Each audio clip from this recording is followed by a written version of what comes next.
وَلَقَدْ يَسَّرْنَا الْقُرْآنَ لِلذِّكْرِ فَهَلْ مِن مُّدَّكِرٍ۔ الحمد للہ رب العالمین والصلاة والسلام علی سید الانبیاء والمرسلین، اما بعد فاعوذ باللہ من الشیطان الرجیم، بسم اللہ الرحمن الرحیم۔ وَجَعَلُوا لِلَّهِ شُرَكَاءَ الْجِنَّ وَخَلَقَهُمْ وَخَرَقُوا لَهُ بَنِينَ وَبَنَاتٍ بِغَيْرِ عِلْمٍ سُبْحَانَهُ وَتَعَالَى عَمَّا يَصِفُونَ۔ صدق اللہ العظیم۔ قابل احترام سورہ انعام کی یہ آیت مبارکہ جو آپ کے سامنے تلاوت کی ہے، یہ سابقہ گزری آیات مبارکہ کے اللہ تعالیٰ کی وحدانیت کے عقلی دلائل کے بعد اہل مکہ کے اس رویے کے خلاف ایک شکایت کے طور پر ہے کہ سابقہ آیات پہ اگر نظر دوڑائیں،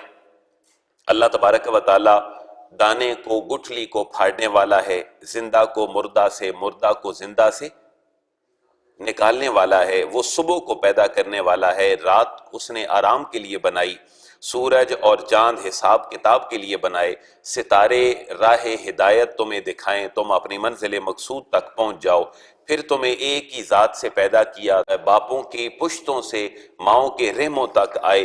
اور اس نے پھر آسمان سے پانی برسایا، پھر اس نے سرسبز و شاداب چیزیں پیدا کیں،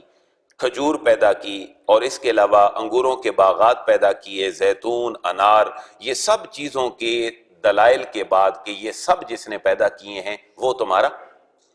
رب ہے، وہ تمہارا اللہ ہے۔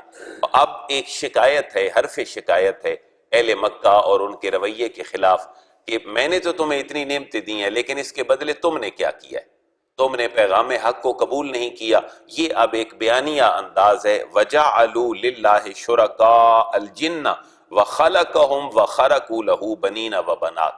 اللہ فرما رہے تم نے میرے بیٹے اور بیٹیاں بنا لیے۔ کسی نے حضرت عزیر کو میرا بیٹا کہہ دیا، کسی نے حضرت عیسیٰ کو میرے جیسا رب بنا دیا، کسی نے جنوں کو میرا شریک بنا دیا۔ چہ جائے کہ تم میری نعمتوں کو ریئلائز کر کے میری بارگاہ میں سجدہ شکر ادا کرتے، جو میں نے کہا تھا وہ نہیں کیا، جو میں نے نہیں کہا وہ تم نے میری طرف منسوب کر دیا۔ وَجَعَلُوا، واو کا معنی، اور جعلوا بنا لیا، جمع کا صیغہ ہے، جعلا جعلا جعلوا، اور ان سب نے بنا لیا للہ اللہ کے لیے، شرکاء الجن، جو جن تھے ان کو شرکاء اور شریک بنا لیا، کیونکہ جنات سے کام لیا جاتا تھا۔ حضرت سلمان علیہ السلام کی طرف منسوب ہے کہ آپ کی حکمرانی صرف انسانوں کے اوپر نہیں بلکہ جنات کے اوپر بھی تھی، اور آپ کی بارگاہ میں بیٹھنے والے وہ جنات آصف بن برخیہ سے پہلے جو دیو ہیکل جن تھے وہ ملکہ بلقیس کا تخت لانے کے لیے بھی تیار تھے۔ تو اہل مکہ نے انہیریٹڈلی یہ سمجھا کہ ہمارے کام کرنے والے تو جنات ہیں، حالانکہ وہ جن تو نہیں لے کر آیا تھا تخت، وہ تو لے کر آئے تھے آصف بن برخیہ، لیکن جن کہتا ہے حضور میں بھی لے آ سکتا ہوں، لیکن اس سے زیادہ دیر میں آصف بن برخیہ لے آئے۔ تو ان کے ذہنوں میں یہ بات بیٹھ گئی کہ جن کوئی بہت بڑی مخلوق ہے جو ہمارے لیے خدائیت کا کام کرتی ہے، تو انہوں نے جنوں کو اللہ کا شریک بنا لیا، حالانکہ معاملہ کیا ہے؟ وَخَلَقَهُمْ، ان جنوں کو بھی پیدا اللہ نے فرمایا ہے، واو کا معنی، اور خالقہ پیدا کیا، ہوم ان جنوں کو بھی اللہ نے پیدا فرمایا ہے۔ اور پھر ایک اور شکوہ یہ ہے کہ وَخَرَقُوا لَهُ بَنِينَ وَبَنَاتٍ، واو کا معنی اور، خرقہ گھڑنا، بنا لینا، وَخَرَقُوا، اور انہوں نے بنا لیے ہیں، گھڑ لیے ہیں، لہو اس کے لیے، یعنی اللہ کے لیے انہوں نے گھڑ لیے ہیں، بنین بیٹے، وبنات اور بیٹیاں، اللہ کے لیے انہوں نے بیٹے اور بیٹیاں بنا دیے، بغیر علم، محض جہالت کی وجہ سے۔ یہاں بھی ہمارا تلفظ صحیح کروا دیا قرآن نے کہ لفظ جو ہے وہ علم نہیں ہے بلکہ علم ہے، بغیر علم، یہ جو انہوں نے بنایا یہ محض جہالت سے بنایا۔ سبحانہ، پاک ہے وہ ذات، وتعالی، اور بڑی بلند و بالا ہے، اما یصفون، ان کا معنی سے، ما کا معنی جو، ان اور ما کو ملایا تو بن گیا اما، اس سے، یصفون، جو وہ بیان کرتے ہیں۔ اللہ ہر اس چیز سے پاک ہے جو وہ بیان کرتے ہیں۔ یہ یصفون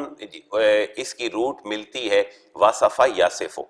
اور وصف یصف کا معنی ہے کسی کی صفت بیان کرنا۔ اما یصفون، جو وہ بیان کرتے ہیں اللہ کے لیے، اللہ اس سے پاک ہے۔ اب ہے کون اللہ؟ بدیع السماوات والارض، ایک شخصیت ایسی ہے جو ایک پہلے جیسی موجود چیز کی طرح کوئی اور چیز بنا لے، اس کو بدی نہیں کہا جاتا، بلکہ بغیر کسی ماڈل کے اگر کوئی چیزوں کو بنا دے تو اللہ نے اس کے لیے لفظ چنا ہے بدی۔ اللہ فرما رہے بدی السماوات والارض، میرے سامنے تو زمین و آسمان نہیں بھی تھے تو میں نے زمین و آسمان بنا دی۔ بدی السماوات، موجد ہے وہ، السماوات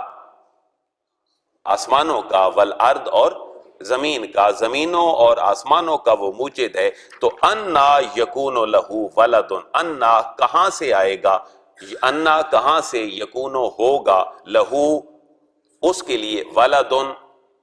کوئی بیٹا، اس کے لیے کوئی بیٹا کہاں سے ہوگا؟ اس نے تو زمین و آسمان خود بنائے ہیں، اور زمین و آسمان کے بعد کائنات بن کر وجود میں آئی ہے، تو بیٹی اس کے کہاں سے آ گئے؟ یہ ساری چیزیں تو کائنات میں بعد میں آئیں۔ وَلَمْ تَكُنْ لَهُ صَاحِبَةٌ، واو کا معنی اور، لم تکن نہیں ہے، لہو اس کے لیے، صاحبۃ کوئی بیوی، اس کے لیے کوئی بیوی نہیں ہے، اس کے لیے کوئی بیٹا نہیں ہے، اس کے لیے کوئی بیٹی نہیں ہے۔ وَخَلَقَ كُلَّ شَيْءٍ، واو کا معنی اور، خلق اس نے پیدا فرمایا، کل شیء ہر ایک چیز کو اس نے پیدا فرمایا، وَهُوَ بِكُلِّ شَيْءٍ علیم، اور وہ ہر چیز کے بارے میں علم بھی رکھنے والا ہے۔ یہ آیت مبارکہ تقابل ادیان کے حوالے سے یہودیت اور عیسائیت کا رد بھی ہے، اور مشرکین کا رد بھی ہے۔ یہودی حضرت عیسیٰ کو اللہ کا بیٹا سمجھتے ہیں عیسائی، اور یہودی حضرت عزیر علیہ السلام کو اللہ کا بیٹا سمجھتے ہیں۔ اللہ نے اس کا رد فرما دیا، انا یکون لہ ولد ولم تکن لہ صاحبہ، نہ تو اس کی کوئی بیوی ہے نہ اس کا کوئی بیٹا ہے، اس کے لیے بیٹے اور بیٹیاں کہاں سے آ سکتے ہیں۔ ذالکم اللہ ربکم، یہ اللہ ہے، ربکم جو تمہارا پروردگار ہے، یعنی یہ بھی توحیدی بیان ہے کہ اللہ ایک ہے، نہ اس کا کوئی بیٹا ہے نہ اس کی کوئی بیٹی ہے نہ اس کی کوئی بیوی ہے۔ اب اس تعارف کے بعد بیانی انداز میں ذالکم اللہ ربکم، یہی ہے وہ جو تمہارا رب ہے، جس کی صفات بیان کی جا چکی ہیں، کیونکہ اگر اس کا بیٹا اور بیٹی ہوتی تو وہ تو پھر عام انسانوں کی طرح ہی خدا ہوتا، تو عام انسانوں کی طرح جو ہو یا عام مخلوقات سے ملتی جلتی کوئی چیز ہو تو وہ خالق تو نہیں ہو سکتی، کیونکہ وہ تو بے مثل بھی ہے اور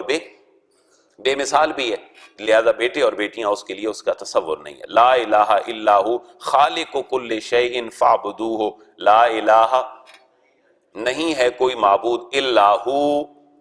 سوائے اس کے، ہوا تھا لیکن جب ہم نے وقف کیا تو پھر یہ کیا بن گیا، ہو، لا الہ الا ہو۔ اب یہ ذکر بھی قرآن سے ثابت ہے۔ یہ لوگ پوچھتے ہیں عموماً کلمے کہاں سے آئے ہیں، گو کہ کلمے بے شک بعد میں کمپائل ہوئے، پہلا کلمہ طیب، طیب معنی پاک، لا الہ الا اللہ محمد الرسول اللہ، دوسرا کلمہ شہادت، شہادت معنی گواہی دینا۔ لوگ عموماً کہتے ہیں کہ یہ 6 کلمے کہاں سے آئے، اور ایک اور آج کل بہت بڑا اعتراض چل رہا ہے کہ اگر کوئی لا الہ الا اللہ محمد رسول اللہ کے ساتھ کوئی اور کلمے کے الفاظ کا اضافہ بھی کر لے تو کوئی اس میں حرج نہیں ہے۔ یہ کلمے کون سا قرآن سے ثابت ہیں یا کون سا حدیث سے ثابت ہیں؟ کوئی 6 کے بجائے 7 بھی بنا لے، لیکن قرآن و سنت کے مفہوم کو نکال کر جو کلمے ترتیب دیے گئے ان کے الفاظ اور ان کے معانی قرآن سے نکلیں، جیسے لا الہ الا ہو، اور قرآن کے ایگزیکٹ الفاظ ہیں محمد رسول اللہ۔ ایک اور سورہ مبارکہ ہے جہاں اللہ فرما رہے ہیں محمد الرسول اللہ، محمد اللہ کے رسول ہیں، والذین معہ اشداء علی الکفار، اور جو حضور کے ساتھی ہیں، سنگی ہیں، وہ کفار کے اوپر بڑے شدید ہیں، آپس میں بڑے مہربان اور رحیم ہیں۔ اب پہلا کلمہ تھا لا الہ الا اللہ اور محمد رسول اللہ، تو لا الہ الا اللہ یہاں آ گیا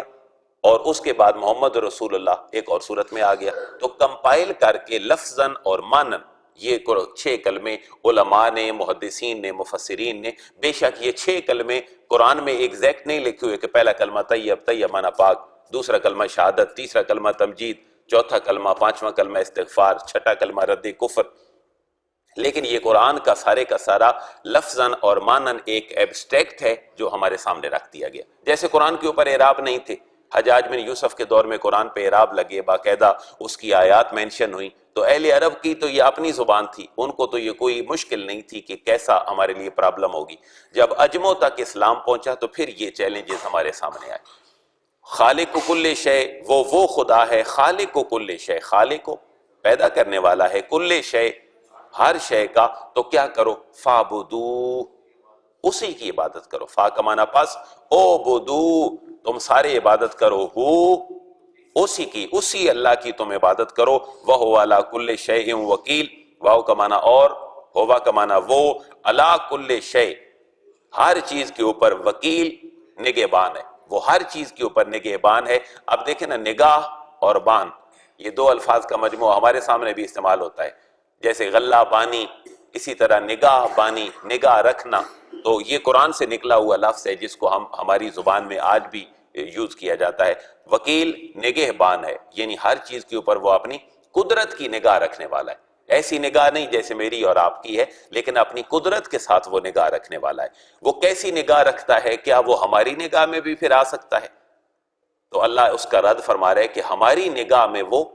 نہیں آ سکتا، کیونکہ نگاہ میں جو آ جائے وہ محدود ہو جاتا ہے۔ میرے سامنے آپ کی شخصیات موجود ہیں، آپ کے سامنے میں موجود ہوں، تو میرے پورے جسم کا احاطہ آپ کی آنکھیں کر رہی ہیں، اور میری آنکھیں آپ سب کا احاطہ کر رہی ہیں۔ تو اللہ کی توحید یہ بیان کی جا رہی ہے کہ اللہ ایسی ذات ہے جو تمہاری آنکھوں میں سما نہیں سکتا، کیونکہ جس کو تم پورے کا پورا دیکھ لو وہ تو محدود ہو جائے گا،